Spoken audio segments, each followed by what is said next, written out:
We're here at the ACA 2014 Summit with Steve Voigt of Wave Broadband up in Kirkland, Washington, and that's home to other big corporations like Microsoft, Amazon. All these big corporations are up there, and then we've got Wave Broadband. You guys are providing internet and video to the Northwest.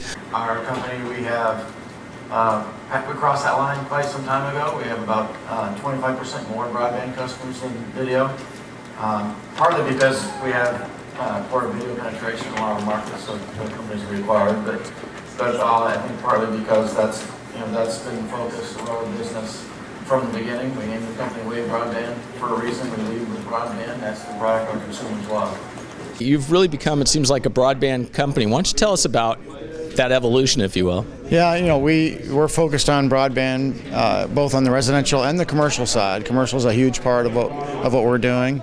And that's been our drive since we started this company, because that's what we knew consumers wanted, and we knew we had the best network to do that. I mean, our network is perfect for Ethernet and broadband internet, and that's been our focus, and we are doing very well in that, making customers happy with fast speeds and a reliable product. And one of the things you talked about is this idea of the virtual MVPD, the virtual cable operator.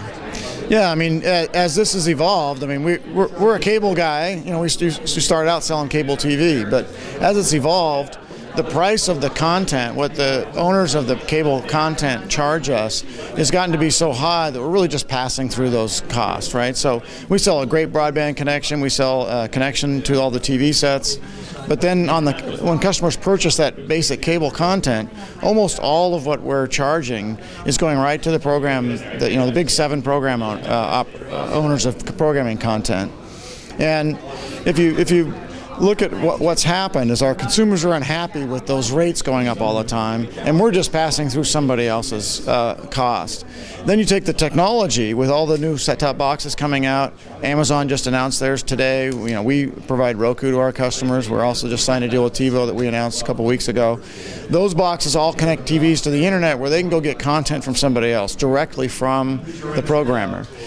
For us, that's a much better model for our customers, to allow them to go online and purchase whatever content they want directly from the programmer, instead of us being in the business of passing through those costs.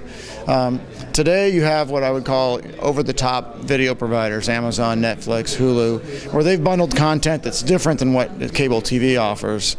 Some of the shows are the same, but they sort of bundle it and sell it in a different way. But they're selling it directly to the customer. We can enable our customers to access that, display it on their TVs. That's a business that our customers love, and it's a product our customers love, and a business that's good for us. I think as this evolves, the technology exists today where you could get a virtual MSO that sells an entire cable product bundled together and sells it directly to the consumer over our broadband network. And that has the potential of really being a positive for our customers and the consumers, because there could be multiple providers of virtual MSO products that have different channel lineups, and that would give customers the thing they've always been asking for, which is the ability to choose the channel lineup they want, right? And so that doesn't happen yet, but we believe that it will someday, where MSOs or other owners of programming content sold directly to the consumer of our network, and that could lead to more choice for the consumer, which is what they keep asking us for. Ooh, it's really fascinating, because I think 20 years ago there was this thing called OVS, Open Video Systems, and that's what they envisioned in that, and then that's what you're talking about now. Where does that lead the providers such as yourself, who has deals with content providers and aggregates a channel lineup? Do you continue doing that, do you think, or is that something maybe gets phased out? Yeah, in fact, we bought an OVS system, and the problem with OVS is they contemplated. We're one of the few. Yeah, we bought it and we never used it for OVS. But the problem with that is you had to have an operator. It had multiple operators on that network running the network, where IP allows multiple operators to just virtually stream over a common platform. Sure. But where it leaves us is we get to do the thing that the customers love us for, which is provide a super fast broadband internet that's reliable and high quality service. along with the service around all the applications customers buy off that broadband connection. And customers have a strong demand for us to help them with the products they consume over broadband. Today, that's Wi-Fi. So we sell Wi-Fi with our broadband connection. That's a service. We install it in their home. We make sure it works. We make sure all their devices in the home can connect to it. If they have a problem, they got free tech support around that. That's a great product that we bundle with our broadband. We also have our phone service, which is a managed phone product. We also are going to be launching a phone app, so it works on your smartphone. That's a product and a service that we give the customer. We show them how to download it. We make sure it works.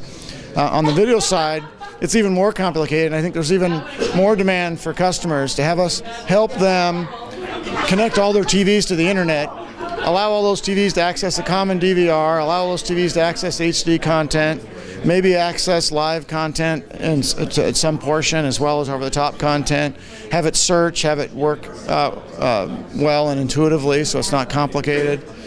Stream that same content to other devices in the home. That's a really cool product that we're good at and we can provide. That's not selling the content, it's selling a service that allows the content to play on the devices in the home. It seems like you're really addressing that thing of dumb pipe with really technology convenience is what you're providing. You're making it easy, right? And when you talk to some of us technology geeks, they're like, well, who would want that? Yeah. I can tell you, most customers by far, this is changing so fast, and there's new devices. It's a great service to customers, and they really enjoy the fact that we give them a DVR with software that gets updated as things change. The Wi-Fi routers get updated as technology changes. When something fails, we can fix it. When their one TV doesn't work, they can call us and we can troubleshoot it. Customers are calling our NOC for tech support all the time because the internet is complicated. There's lots going on, and when they have failures, who are you going to call? Not everybody has, a cousin or a nephew that's a tech geek that they can call. Right. And I actually talked to some of those tech geeks, and they're like, we wish they would just call you instead of calling me all the time, right? So it's a service almost everybody needs, and adds great value. And the fact that you're local, you're there, right? Local text, local service. I mean, that goes back to service quality. We're going to provide the fastest, most reliable connection to the internet and the best service at supporting customers connecting all these new devices. And there's more apps coming down the road. Home automation's another example that people have talked about. Well, that's a service that is hard for someone to do themselves, and we just add that on to our local service. Our local installers that know how to do that can be there to come out if there's a problem, on the same day they call us. And that kind of a service, especially around home automation or home security, is another one where if you have 24-hour tech support and a local guy that can be there in a few hours, if your security system's not alarming when you want to go on vacation, there's another example. That's an app that runs over the internet, but it's a service we can provide. Excellent. Well, I appreciate the insight, Steve. Thank you very much.